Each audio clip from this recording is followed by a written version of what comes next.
What's going on, y'all? This is your boy Kel coming to you with another video.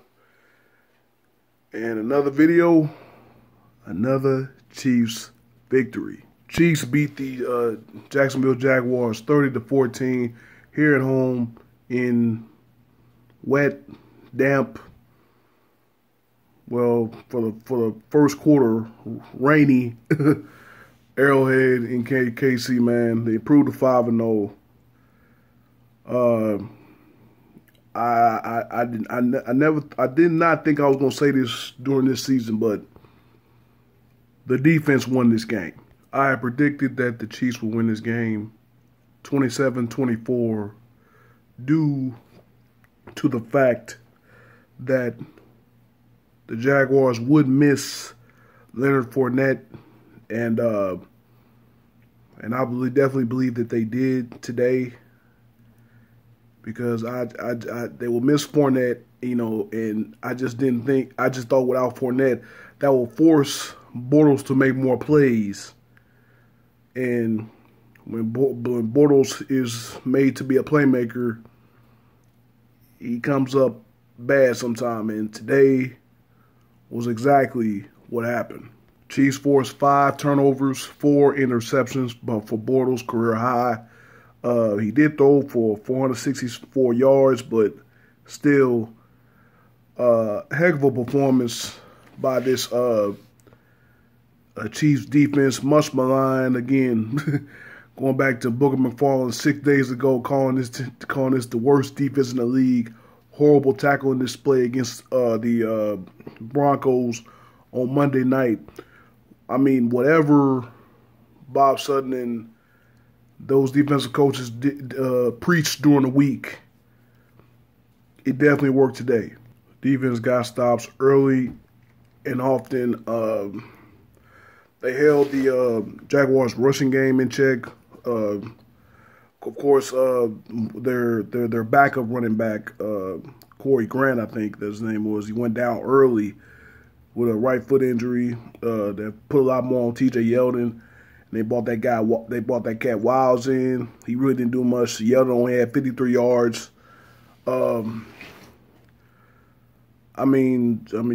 Just an awesome game by the Chiefs defense, man.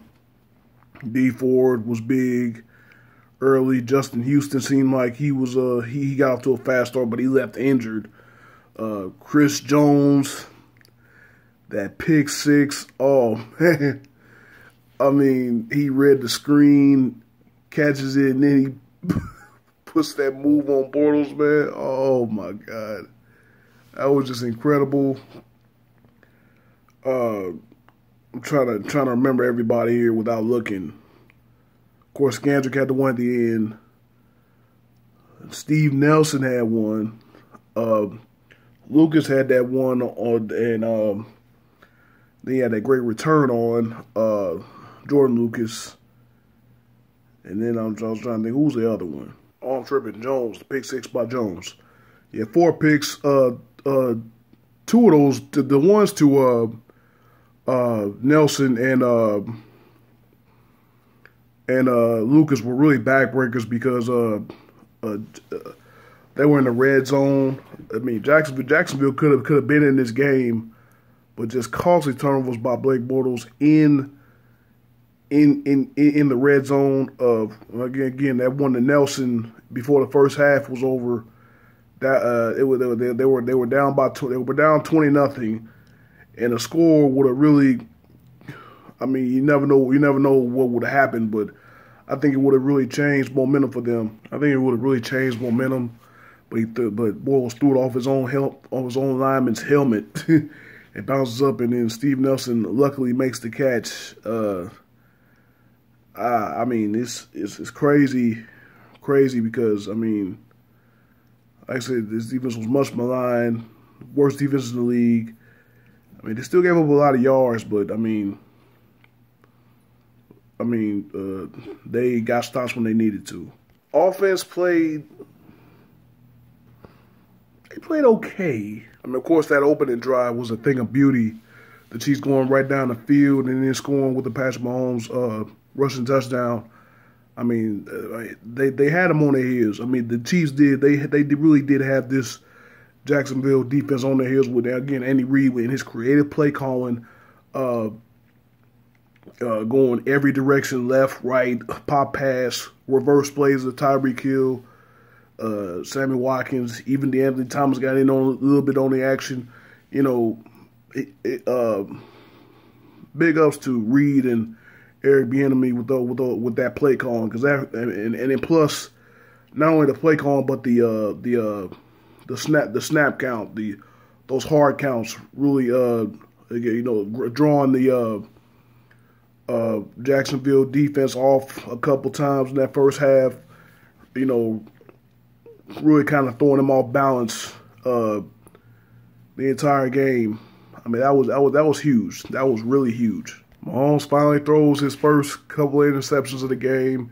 Did not throw a touchdown pass in the game, but still, 14 touchdowns and 2 picks through 5 games of the season. That's still pretty damn good. He was 22 of 38 for 313 yards. Still threw over 300 yards. It was like he was the first 300-yard passer against that defense. I forgot how many games, but it was a long time since Jacksonville had allowed a 300-yard passer. Kareem Hunt was effective. I thought that was another key to the game, getting Kareem Hunt the football. They gave it to him 22 times, which is what I wanted. I wanted him to get up. I want him to get at least 20 carries in the game. He got 87 yards, and then the back-breaking touchdown at the end to put him back up 30-7. I mean, pretty good performance for Hunt. Kelsey had a good game, 5 catches, 100 yards. Sammy Watkins had 78 yards on 6 catches. He had a couple of those pop passes where he kind of found that jet sweep pop pass, and he had blockers out in front. It was great blocking by the Chiefs today. Not as many penalties as they had last week, you know, in the win against Denver. Tyreek Hill, he only had 4 catches for 61 yards, but he did have that one catch where he got past Ramsey. Remember all the talk, all the back and forth they had this week about how Tyreek Hill said Jalen and Ramsey thought a lot of himself, and he was all right. Then Jalen Ramsey came back and was talking about how he made 2 Pro Bowls as a corner, and Tyreek made 2 Pro Bowls as a return specialist, kind of downgrading Tyreek Hill's improvement as a wide receiver. But yeah, I say even though Tyreek Hill didn't score a touchdown, I'd say Tyreek definitely won that battle. if you want to call it a battle, Ramsey doesn't call it a battle, but Ramsey was definitely shadowing Tyreek Hill a lot today. It's crazy, but this one came at a price because it was a lot of injuries. Justin Houston was out. Justin Houston left the game early. Eric Murray left the game early. The doctor, Rondu Van Tardif, he got his left leg rolled upon. Hopefully he'll be okay. And then you had the kind of egregious personal foul penalties, the unsportsmanlike conduct penalties on Chris Jones and D Ford. First of all, the 2 unsportsmanlike on D Ford, I don't know what that was. I mean, maybe the second one where he's looking over Bortles after he got pushed out of bounds, maybe, okay, that might be. But the first one where he got shoved late and then he just shoved back, he didn't even do nothing too bad, but still gets called for a penalty. I don't get that. And then Chris Jones, they were attempting the field goal. I think one of the linemen falls down on him, he hits him in the thigh, and I guess he gets ejected for a punch in the thigh. I don't get that at all. But hopefully the league doesn't do anything or say, you know, that they're suspended, you know, coming up in the game against New England. But, hey, I mean, this is a great win. Great win for this team. You win by 16. Your offense really didn't even play that well. It's huge, really huge. But let me know what you thought about the game. Appreciate y'all watching, and I'm going to see y'all in the next video.